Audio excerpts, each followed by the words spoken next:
Hi everyone and happy Monday. I'm sorry that I couldn't be in school with you today, but thankfully for video, I can show you exactly what you are going to do today. So we've been using Tiger Rising for our first unit of interpreting characters, and we've really been talking about what kind of character Rob is, what kind of character Sistine is, and all of the events and actions that help form the kind of character that they are. For today, we're just going to focus on Rob and the type of character he is.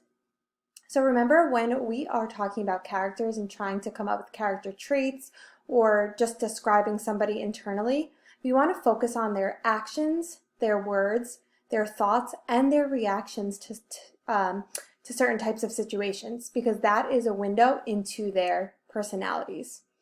So before we start, I'm going to set up my page.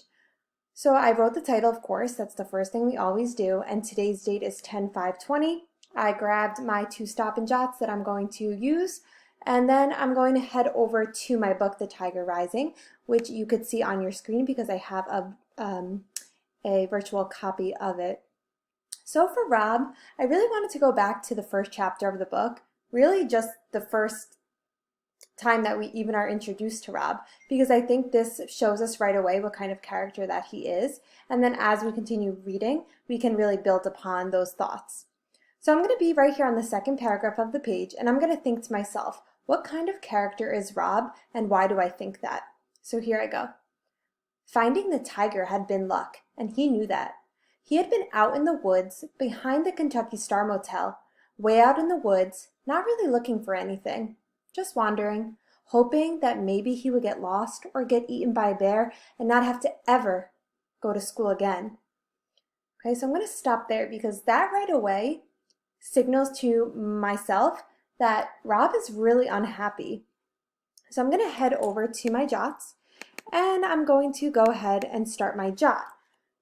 Rob seems like,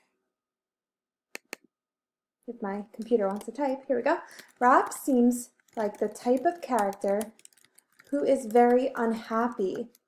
Now, most of us would stop right here, but this is not enough. We need to explain our thinking, okay? We are 4th graders now.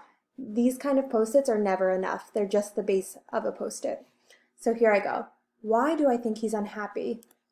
He was wandering out in the woods alone. He also hoped to get eaten by an animal so he can avoid school. This makes me think that he has gone through something very traumatic, or he is just so unhappy with the way his life is going. Okay, now I'm going to reread that to make sure that my thoughts are complete. Rob seems like the type of character who is very unhappy. He was wandering out in the woods alone. He also hoped to get eaten by an animal so he can avoid school.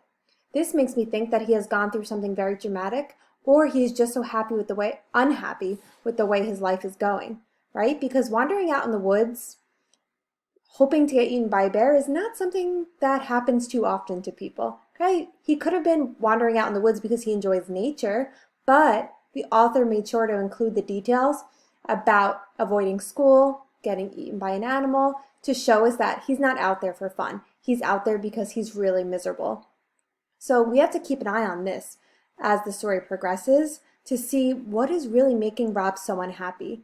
Now, of course, we know a lot more about Rob now since we've been reading for a while, but if we just started this book at this moment, then this would be something that we're going to develop and build on as we go.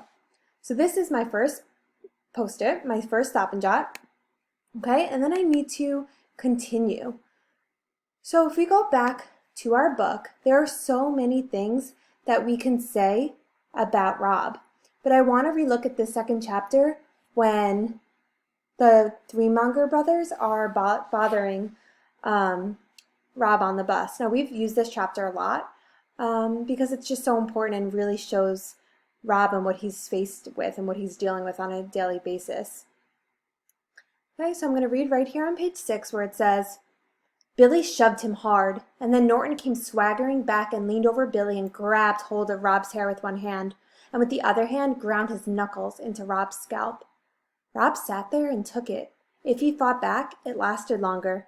If he didn't fight back, sometimes they got bored and left him alone. So right here, you should be thinking to yourself, what kind of character is Rob if he just sits there and doesn't say anything? Okay, so think about that. How would we describe Rob from this scene? And I'm going to head over to my Stop and Jot doc again. And I'm going to say, Rob is the type, if my computer wants to type again, there we go. Rob is the type of character who likes to keep his feelings and emotions to himself. I know this because when Billy and Norton were bullying him on the bus, he said nothing. He showed no reaction. This makes me think that he has so many thoughts and feelings bundled up inside of him. I hope that he does not explode, figuratively, one day. Okay?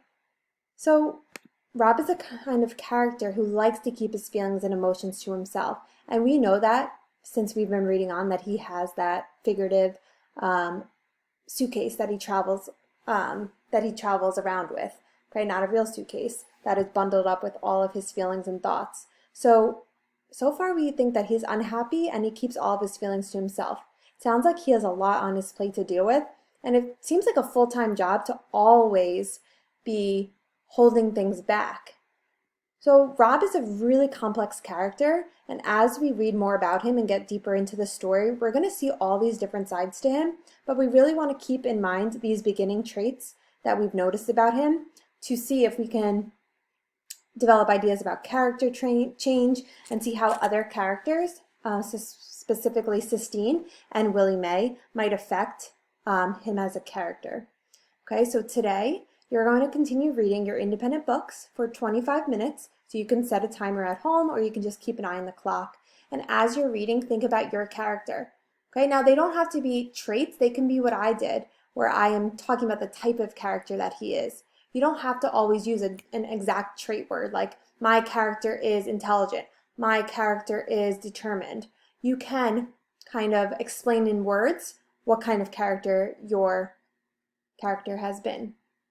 Okay, so go ahead and do that, and please don't forget to set up your Stop and Jot page like mine is here. Okay, and then when you're done with this, you're going to head over to our writing classroom under Unit 1. Now today's date is Monday 10/5, so you will find the assignment. So I posted a Google Doc which lists a bunch of mentor texts for realistic fiction because good writers get inspiration by listening and reading other authors' texts. So as you're listening, please think, what did you notice about this book? What makes it a realistic fiction story? And then in the second column, what do you want to take from this book that you would like to see in your own writing? Maybe you liked the way that they developed the setting. Maybe you liked the way that they developed the character and the problems, or even how their character solved it. All right, so those are your 2 assignments for today. Reading independently, Stop and Jots, and then writing, exploring our mentor texts. Please don't forget to turn in your writing doc when you are finished. And I want to wish you a very happy pajama day. I hope everyone is comfortable in their pajamas today, and I will definitely see you tomorrow. Have a great day, and I can't wait to see your work today. Bye, everyone.